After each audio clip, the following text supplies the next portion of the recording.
We got punched right in the mouth real quick. We've been pretty good in the past at recovering from that. There was no recovery tonight. They kept punching. They played awesome, played great. Every time we would get any momentum, somebody would either step up and get a big offensive rebound or a big tip ball or a turnover. I don't know that we had very many consecutive stops. We certainly didn't have enough to counter offensively. But that's kind of how this team does it. They punch you, and then they just are relentless in their pressure and trying to create the chaotic situation. We never could find calmness, never could get comfortable, and snowballed into a second half that we never quit, but we did get our heads down. So that's the first time we've done that this year. We'll spend a lot of time making sure that we get our heads back up because we have another style like this on Sunday that we'll need to bounce back from. Yeah, you said you'll face another style like this Sunday. Just defensively, I know there's probably a lot you can point to right now, but what are some of the main things that are kind of standing out to you that it's got to improve? On defense? Defensively, yeah. Yeah.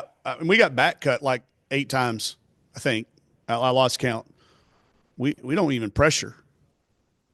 That's a lack of awareness. That's a lack of being hooked up. So we will take a look at if there's a commonality in that, and we'll get it fixed. Whether I tell kids all the time, we can change personnel. Either you make changes in what we're trying to do, or we make personnel changes. Unless something changes my mind in film, it'll be the first time I've usually changed. I'm going to change the starting lineup probably on Sunday. I don't usually do that.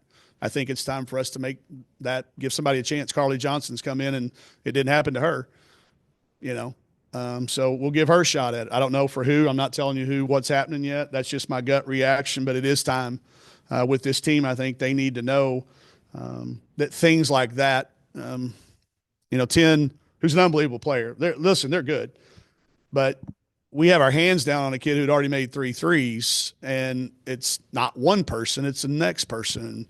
So those are all things that get frustrating for them, for us, but they're mistakes we can't continue to make. So that stood out at me. There were some things that, we worked on in our defensive segments that we never really got it. First play of the game. We've got somebody lined up in the wrong spot and want to look around like, what do you mean? Well, we worked on it for 2 days. How can you not carry it over to the very first possession of the game? We made it 3, right? Didn't we make a 3 to go up 3-0? Was that our only lead of the game? There you go. 28 seconds in. And then they go down and make a 3 right behind it. And that was just kind of the way the night went. Yeah. Fourth quarter in specific. Y'all had pulled with that, I think 9 right before they hit that buzzer beater into the third. Just what kind of led to that snowball? Do you remember how that shot was into the shot clock? There's only one thing they can do is pitch it to the kid and shoot it. And we closed out like there was 25 seconds on the shot clock, not 0.5. And that was deflating. I'd be lying to you if I didn't tell you it deflated me. I had a different talk planned. I had the Arkansas Little Rock. I dusted off the Arkansas Little Rock. Here we go. Like now it's 9 and we're going to, instead it went back up. So with a young team, it can only take one play like that. One play like that can shift it. But there were multiple plays. It wasn't just that one play. Don't get me wrong. I'm not blaming that one play. It was the entire game, start to finish, breakdown after breakdown, miscommunications. We'd come out of a timeout, and one time we changed, kind of what we were looking for offensively, and double-checked and triple-checked and went back out and ran something that somebody else called out of the clear blue, and it caused confusion. We turned it over. I speak at coaches' clinics all the time, and I say, if you stand up and yell, hey, I just told you, that's on you. So that's on me. I did just tell them, but they obviously didn't hear me and or understand me. So that's on me. But I won't make that same mistake again with this team. You mentioned some of the defense, obviously, in backdoor cuts. They had some nice moments in the mid-range as well. What makes them kind of a difficult team to guard like that? They go at you. They're so aggressive and spin moves and up and unders, and they get you ball watching, and then all of a sudden so you lose sight of somebody and they backdoor you. I don't know how they evaluate, how they use analytics, but I just think Ruthie dominates games without doing it statistically. for them. Like she fixes so many things on both ends of the floor and crucial rebounds and just wears on you. But I thought their guards controlled us on the perimeter. They got every shot they wanted. Oglesby, got to the rim at will on every single one of our players. We'd try to go to our defensive stoppers, and she'd find a way to get in there. Very crafty. They obviously work at it. They play that way every single game. They're very identifiable. If you had a copy of our scouting report, there's not one thing they did tonight that wasn't there. Now, that doesn't mean one thing when it comes time to tip it up. We've got to get that communicated to our kids, and we got to get it practiced so they can take advantage of it. But they are identifiable.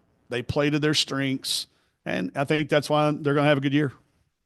They entered the night. I think they were shooting 22% from three on the season entering tonight. They go 10 for 27. Was there anything that maybe changed from the scout that maybe they were doing differently to get better looks from three? Yeah, they were wide open. They were those first. I think they made 5 in the first quarter, and they were all pretty open, uncontested. I think you have to make them miss. They're good shooters. People have just been making them miss a little bit. But man, once they got going, and anytime somebody goes 5 for 5 on you, if they're 4 for 4, they should never get a fifth. That's that type of deal. I had 2 kids shot it really good. Well, sorry, I looked at free throws. It was 4 for 9. Sorry, I looked at free throws. We shouldn't let people do that.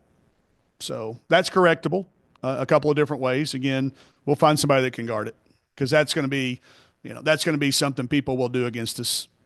We stayed out of foul trouble tonight, but it didn't matter. One of the corrections we made, it never really mattered. Vera got to play. We've been trying to get Vera closer to 30 minutes. We got 30 minutes out of her, but it didn't. That was one area of improvement that didn't factor into a change in the game. And then obviously Izzy and Kiki both, they combined for 47, but nobody else got more than 6, if I'm reading the stats correctly. What did they kind of do defensively that kind of stifled you guys in that kind of department? Well, I thought they were aggressive. They would either attack, or they would when we did move it to them, they would re-attack. We had some people that kind of stalled the ball. We'd pitch it out, and they would either hold it and not shoot it, or try to drive it to the wrong spot. So that's going to be on us to find out if they're lacking confidence to shoot it, or lacking understanding of what to do next. That's my guess, is that rather than knowing what to do next, we take a bad shot or we throw it to the wrong spot. But that's where I thought Izzy and Kiki were very, very good. I thought Carly Johnson came in and kept that kind of going for us. She played multiple positions, and she was able to do that as well. So between those three, the stats, Carly's stats don't say that, but I think if you look at it on film, I think she did do those things. Coach, I guess is the youth maybe part of the reason why you're, making lineup changes maybe a little bit sooner than you normally would? Yeah, it is. I wouldn't do it to a veteran team that had, back years and years of film for me and earned trust. I may have some kids in the room. Maybe they're not comfortable starting. Maybe it's better if they come off the bench. That's why I'm not doing it out of, upset at anybody or lack of effort or anything like that. I just may have them in the wrong spot. So that's why we'll change it. But yes, a little bit of the youth, but also just the way our team has responded to everything that we do. I'm not looking at it as a negative thing. I'm just looking at it as something we need to do to try something different. And I guess going off that, was there maybe in hindsight a little bit more hangover from the UCLA game Sure. than you gave credit for? Yeah, probably, but I'm not going to make an excuse. They just whipped us. It was a long trip. It's a long trip when you take that and turn around. We didn't have to schedule 15 games. If y'all notice, not everybody plays a full schedule. You're able to play 31 games. I've always maintained the fact that we should try to play as many games as we could. So we did kind of cram some of these in here around the holidays, but and that would be something we'll learn from too. We're going to have some long trips, not outside the time zone like we did, but yeah, probably a little bit more of a hangover than dead legs and just tired. We got back really late, and then even though we were off on Monday, it did make for a different type of week. So probably a little bit, but I'm not going to make any excuses because they whipped us everywhere. What was the technical foul early in the fourth quarter? No idea. It's hard to see. No idea. She said it's not on you. And when I asked for an explanation, she couldn't give me one, or wouldn't give me one. And then when I asked for clarification from the other official who didn't know what happened, They were reluctant to do that. And it's not their responsibility, I don't think, to tell me what happened, but I'll need to find out. But they didn't tell me. So they just assessed it on the bench. They didn't say a single. Okay. Couldn't point it out. Just saw. I said, well, what? I'll find out. I'll have to find out. Yeah. And then just wanted to ask, moving ahead offensively, I know we talked a little bit about, Kiki and Izzy carried the load of the scoring today, but who are some of the players that, moving forward, you really need to see them step up? Every one of them. Yeah. I don't know who it is. It's got to be somebody, though. I can't keep asking our guards. I mean, they had 10 turnovers between them, and they've got to cut those down. We can't continue to get out rebounded and out turnovered. We've always been able to hang around because we don't turn it over and we get enough shots. But our turnovers are starting to become more than just a one-game thing. It's got to be somebody, Ethan. I'm not sure exactly who it is. I'm not going to put it on any one person. It's got to be a little bit of everybody. But I can promise you the first person that does is going to get a lot of minutes because we need it vitally. We need it. It puts a lot of pressure on those two kids, to have to bear the brunt of us as coaches telling everybody to stay in attack mode and them doing it, and then not everybody else following along. So we'll find somebody. And I'm kind of, I've really enjoyed coaching this team, so I'm going to be interested to see how they respond to that type of a challenge.